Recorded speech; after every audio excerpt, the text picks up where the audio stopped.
welcome to my channel. My name is Laura and I'm here to provide a cosy corner of the internet where we just hang out and talk about books and hopefully go for a coffee as well. My favourite genres to read are horror and anything with a folklore element to it, but I enjoy pretty much everything. I also really love literary fiction and I like a bit of historical fiction as well. So that's me. If you're new here, welcome. I hope that everyone is well. Today is Monday, and so I just wanted to check in and see how everyone's been over the weekend, what we've been up to, and to also do a January reading wrap up.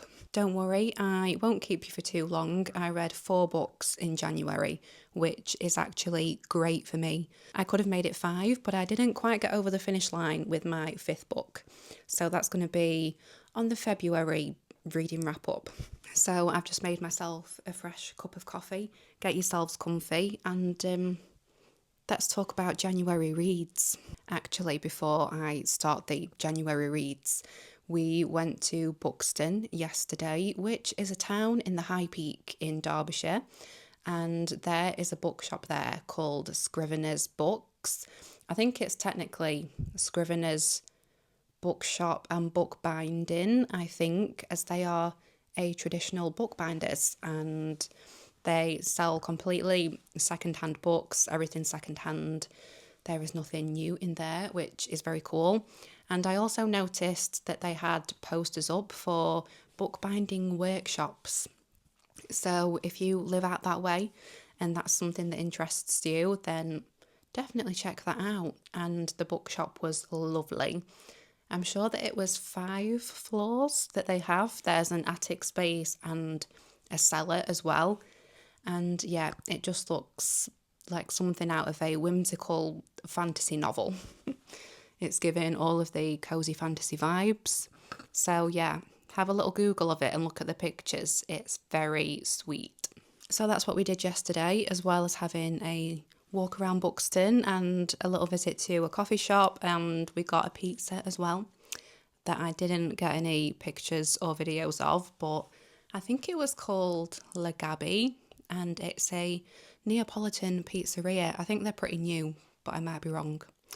So highly recommend checking those guys out as well. I didn't get any books from Scriveners, but I did get souvenirs. So I got a bookmark. Let me see. There we go. That's what the shop looks like. It looks exactly like that. A very good quality bookmark, by the way. It's very sturdy, and it's got their address and details on the back with a little cat. I think they have a shop cat that I didn't see, but we love a shop cat. Also, apologies if you can see my horrible hands. I'm pretty sure that I have some sort of dry skin condition. I'm not sure what that would be, but my hands suffer a lot in the cold, especially when I'm cleaning and washing the pots and stuff like that. I could probably just get some gloves and that would solve it. But I digress. I'm just very conscious of my hands. My little wrinkly, dry, flaky hands. And then this is the pin badge that I picked up from Scriveners as well. Again, I think that's focusing, isn't it? It's just a little badge of the shop that I shall put on my bag. And yeah, very cute. I think the total spend on that was £4, which is a bargain. So yeah, that was our weekend, and I shan't bore you anymore with that, but highly recommend checking it out if you find yourself in Buxton. Very good pubs as well. Well, we only went in one, so I can vouch for one pub, but there was a lot dotted around, which requires some more investigation, I think. I've just also got back from taking Lola for a walk, our little dog. It's still quite cold here, but it's in bulk. In bulk started yesterday on the 1st of February and runs in today, which is the 2nd of February. And in bulk is the halfway point between the winter solstice and the spring equinox. So we've got the spring equinox coming up soon. We are closer to spring than we were to winter. The light will be returning, the warmth will be returning. and I just find it very exciting. So I think I got a little bit excited and thought, Lola can finally go outside because she is an elderly chihuahua with a heart condition and she does not fare well in the cold weather. So she's been in winter hibernation. She has come out with us on days out and stuff like that. And she's got a couple of walks in here and there. But yeah, she's just sad. She don't want to do it. She loves sniffing around, but she doesn't actually want to walk anywhere. And like we tog her up in it's like a windproof, waterproof, insulated coat that is meant for dogs to go hiking and that sort of stuff. So it's meant for outdoor doggies, but she just couldn't care less. So she wants her blankets and she wants her cuddles, and that's all. But that's why my hair's a little crazy, because it's very windy outside. It's made it to 6 degrees, but it's still freezing. It was so cold yesterday in Buxton, even though it's a few degrees warmer than it has been. So I think once it makes it to 10 degrees, maybe even 8, then Lola will be a lot happier to go outside. But anyway, enough about that. Let's do the January reading wrap up. Let me just wet my whistle. This coffee's going to be too hot and it's going to fog up my glasses. Bear with.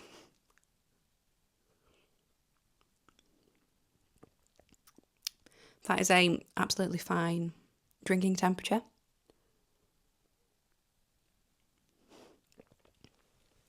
Okie dokie. Let's start at the beginning, shall we? So my first book of 2026 was a Christmas gift that I'd had on my wish list. So my partner did good by consulting that, and I got Play Nice by Rachel Harrison. This is my first Rachel Harrison book. I haven't read any of their other ones, despite being so interested and intrigued. All of their books look a lot of fun. Whilst also being, a bit gritty as well, which I like. And I immediately really loved this. The writing style was great. It really, it had some momentum to it, which meant that I was reading it quite quickly, which I really enjoyed. I like a faster pace, especially in January when I'm trying to kickstart the year and get going. Now I've got to try and explain what it's about. Please just know, if you've watched my videos before, then you probably know that I'm not great at explaining things. And if you're new here, then you should know that I can't explain a book to save my life. I digress again, but I was in a coffee shop on Saturday and the staff there are always so lovely. And I was reading my current read in there whilst I had my coffee that I'll tell you about in a second. But I went to pay my bill and the young lad that was serving me behind the counter asked me what I was reading. And I was like, dunno. And I was like, I'll just have to show you because I can't actually describe to you what it's about. I was like, I always dread that question because I can't explain. I don't know. So that was fun. Yeah, I always think that I'm not an anxious person, but then I just forget how to communicate with people. So maybe I am. But anyway, Play Nice. Okay, so we follow influencer Cleo Louise Barnes. And Cleo is living in New York. She is a stylist and fashion influencer. And Cleo is called back to the family home in New Jersey as her mother has passed away. Cleo has 2 sisters and they are all estranged from their mother. They lived with her for a little while they were all younger, and Cleo is the youngest of the 3 sisters. So she can't really remember very much of their time with their mum, but their mum had problems with alcohol and they were backwards and forwards between their mum and dad, and so their dad had them full time. And so when their mum passed away, they didn't really have a relationship with her anymore. And so their mother's house is passed down to them, is passed down to the sisters. And Cleo's sisters don't really want anything to do with it. They kind of just want to sell it on immediately.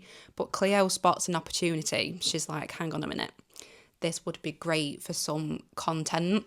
I could really do some great videos around flipping this house. And so that's what she goes to do. The only small problem is that their mother was always so insistent that the house was possessed. And their mum actually wrote a book about this. I can't remember what the book was called, but it's one of those sorts of books where, well, because they don't really know their mother, they don't believe that she was telling the truth. I think the two older sisters just completely thought that their mum was making this up. And so they don't believe anything that's written in the book. So we have some unreliable narration there as well, because we read excerpts from the book.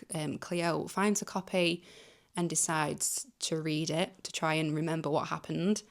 And it seems like Cleo was a lot more central in the activity than she ever could have imagined.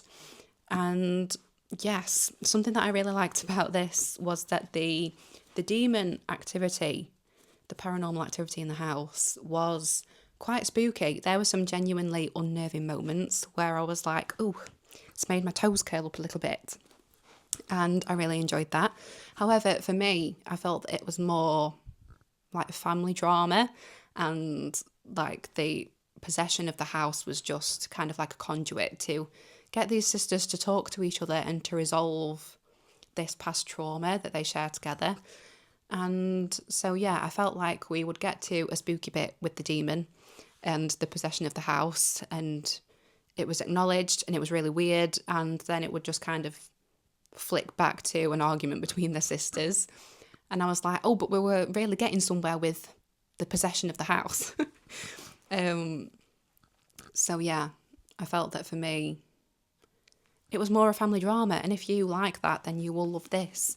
If you want a family drama with a hint of paranormal activity and horror, then this would be a lot of fun. So yeah, it's about Cleo facing this demon and her past demons, and the sisters figuring out this situation and this relationship, all whilst their childhood home is possessed.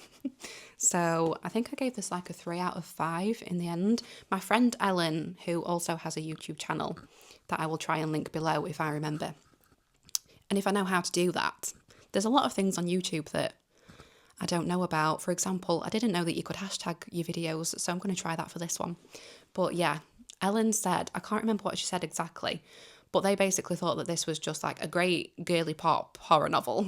And that is exactly what it is. It's a lot of fun. It's fast paced. It would be great for getting yourself out of a reading slump, or if you aren't sure what to read next and you want to avoid a slump, then give this a little go. That is Play Nice by Rachel Harrison. And now I need to read everything that Rachel's ever written. So please let me know where I should start. Okay, book number 2 was this absolute stunner. This is The Wax Child by Olga Raven. And I'm losing my voice.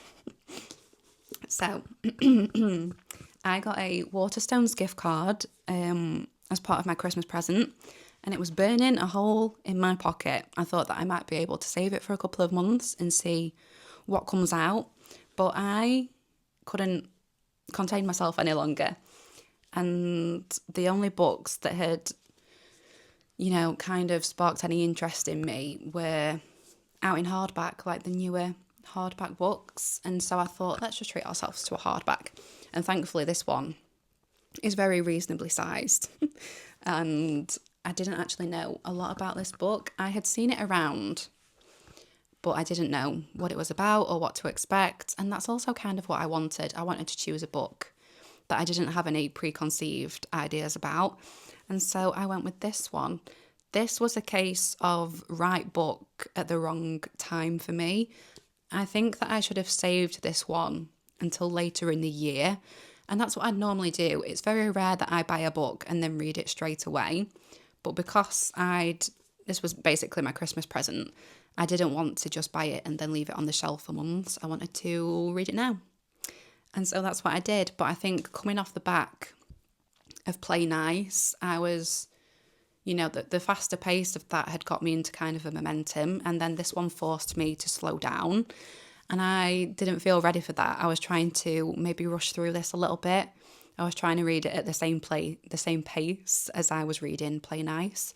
And that doesn't work. This really requires your attention and your concentration. I don't know how to describe this. So this takes place in the year 1620 in Denmark. and it centres around the witch trials. The women involved in the trial that we follow in the book are real, and the events are real as well. I think there's an author's note in the back where they explain this. And so we are following a woman called Christens. Now, this is in Danish, so that might not be the correct pronunciation, in which case I'm really sorry. In fact, let me Google Translate. I always do this. If ever I'm reading a book that is translated or involves a foreign language, then I always jump on Google Translate. Danish to English. Christens.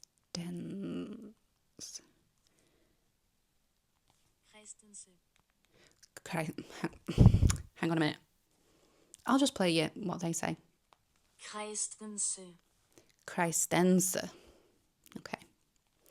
So I was wrong. It's a good job I did Google Translate it. So yeah, we are following Christense, and we aren't actually following the story through her eyes. We are following the story through the wax child, which is a figurine of a child carved from wax. And so this wax figurine travels with Christense and is in the house. They are very much a fly on the wall to what is happening. There's also a bit of a supernatural element, I suppose, in that we are picking up parts of the story from the wax child that is like happening elsewhere. So they are like gathering bits from other locations and bringing it to us. I'm explaining this terribly. It's very beautiful. It's very striking and it's very emotional. It doesn't shy away from the horror, basically, that these women experienced. And so I need to read it again. I didn't give it the attention that it deserves. It's so beautifully written and it felt very immersive. It's not very often that I have a great time picturing what's happening, but once I got caught up in the moment of it, I could really see the situation. So yeah, I really did love it. But I didn't read it properly, so I need to go and do that again. And then I think I'll probably give it a higher score. I think I gave this 3 out of 5 again. So, bloody read the book properly, Laura. And then my last 2 books were read on Kindle. So the first book that I read on my Kindle was The Yellow Wallpaper. I can't remember the author. I've literally got my phone in front of me so I could Google it. Let me bring you down a bit. Oh, the dog's pawing at me for attention. Who wrote The Yellow Wallpaper? There's a bit of a story as to how I got to this. So The Yellow Wallpaper was written by Charlotte Perkins Gilman. And this is obviously a classic. I came across this book because we were reading Wuthering Heights for book club. I run a book club in my local town. You've probably heard me mention that a million times. But yeah, we were reading Wuthering Heights. And there is a version of that available on Kindle Unlimited. And I wasn't getting on with it. So I thought I'll just have a look and see what other classics are available on Kindle Unlimited. And The Yellow Wallpaper is one of them. And it's 30 pages long. So I read it one evening before I did the tea. And again, I think I need to go back and read it for a second time. But very beautiful, again, very striking. I can see why that book has had so much of an influence on many works since that was published. I actually read it because I was interested to see how I got on with the language. I was really struggling with the language in Wuthering Heights. And The Yellow Wallpaper is by an American author and was published 50, maybe just under 50 years after Wuthering Heights. And I found that so much easier to read. And so I wondered if it was just, how times had changed, or if it was like an American English versus English thing. I wondered if that's why I found it easier to read. But apparently Wuthering Heights is notoriously difficult to read. So that made me feel a lot better. And yeah, The Yellow Wallpaper, again, I need to try and remember. It follows a woman who is basically locked away by her husband. She's suffering from what we know now to be postpartum depression. And so, yeah, her husband basically locks her in the attic room of their home. For her own good, it's all to try and help her and to try and help her get out of this depression that she's in. So, you know, I suppose this was their way of curing these things. There is this yellow wallpaper in the attic room where the lady is confined, and she kind of finds a pattern in the wallpaper. I think sometimes there is a pattern to it, and then all the time she loses the pattern, and she kind of sees like faces in it. She also spots another woman in there. There's also weird things in the room, like I think it looks like there's been like shackles in the wall. I might have got that wrong, but there are like fixings in the wall. I also think that the bed is like fixed down. And so there's all red flags surrounding this woman. And yeah, it's basically just about her confinement and how her psyche changes over this period of time and what this confinement does to her. So very interesting, very revolutionary, I guess. I guess this was the first time that someone had written about something like this. Very gothic. And yeah, like I say, I can really see its influence, and I loved it. I think I gave that 4 stars out of 5. So yeah, I was very glad that I read that, and it made me feel a little better about not understanding Wuthering Heights. I feel like that's the whole conversation for another day. And then finally on my Kindle, I read an e-copy of a book. This was an ARC that was very kindly sent to me by Nefarious Bat Press, who are an indie publisher, which we love. And this book was called The Denizens. This was by Brennan LaFaro. Apologies if I've got that wrong. And yeah, first time reading anything by this author. And I got this completely wrong. I was expecting a zombie apocalypse book, and it's not that at all. I think I just saw the word zombie in the blurb and thought, okay, so it's the end of the world. And it wasn't that at all. I thought it was a really original story. So we are following Sam. Gosh, I'm awful at this. Sam Everett, we are following in the story. And Sam has recently lost his wife right at the start of the book. We are just confronted with grief. Sam loses his wife, Nellie, and they're living in Atlanta. And so Sam decides that he's going to leave the city and leave the memories behind and start afresh somewhere new. And so Sam gets a job at the pharmacy in a small southern town called Maylene's Hollow. And on the face of it, this is the quintessentially charming southern town. However, the town has a little tiny secret in the fact that they do not bury their dead. There is no cemetery in Maylene's Hollow. Instead, the dead are taken to the woods that surrounds the town, and bound by ancient magic, the dead will rise again and will just, is live the right word? They live in the woods outside the town, and the townspeople feel safe in the knowledge that the dead would never cross the tree line, which is their boundary, and therefore would never make their way into the village. But this is something that everyone is very aware of, and you can see these people in the trees.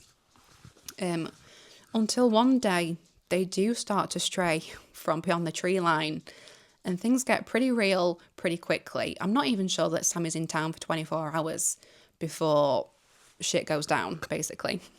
And so Sam is instantly thrust into a survival situation this is not the quiet small town life that he was hoping for. But it's very fun in the sense that, like, Sam, like I say, has never met these people before, and yet he is having to survive their own mini zombie apocalypse with these people, and so you form an instant attachment to them. We are bound to Sam by his grief. I felt very protective of him, and I really wanted him to survive and make it out of this situation. And it's the same for the other characters. They're just really, like, well formed. There's a lot of character development in this book, as well as plot development, which I love.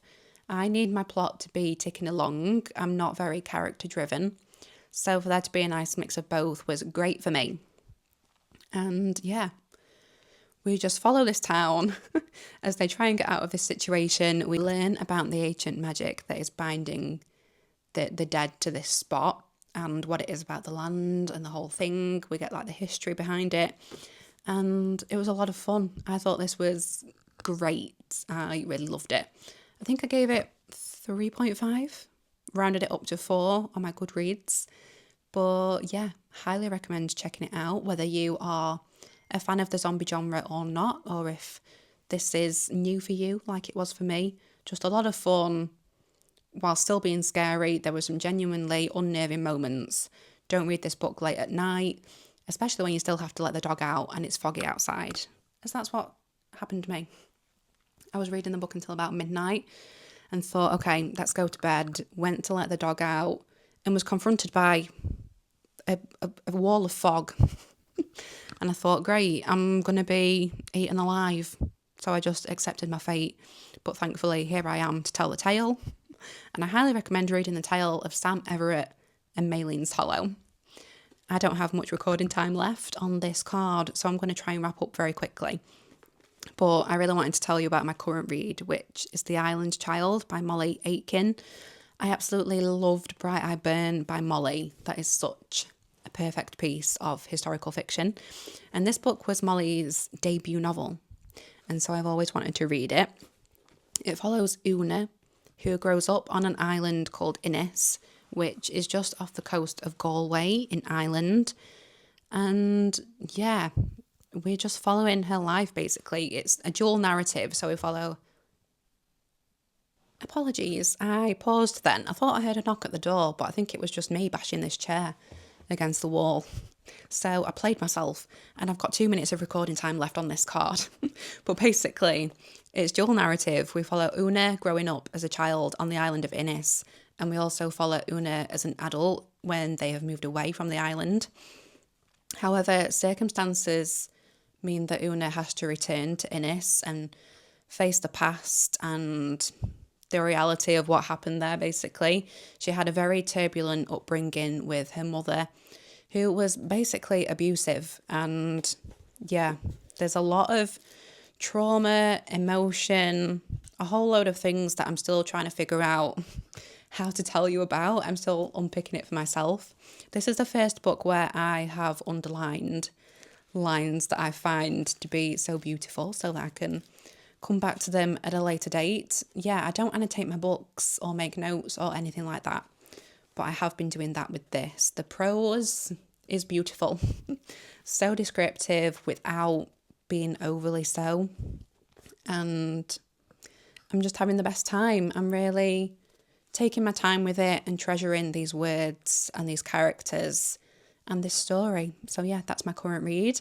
And so those have been my January reads. I hope you've enjoyed this video, and let me know if you've read any of these books and what you thought to them as well. I always want to know. Let me know what you read in January. Was it a fruitful reading month for you, as it was for me?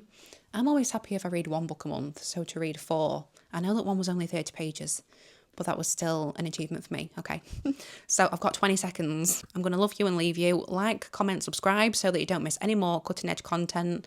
Let me know how you've been, and I'll see you very soon.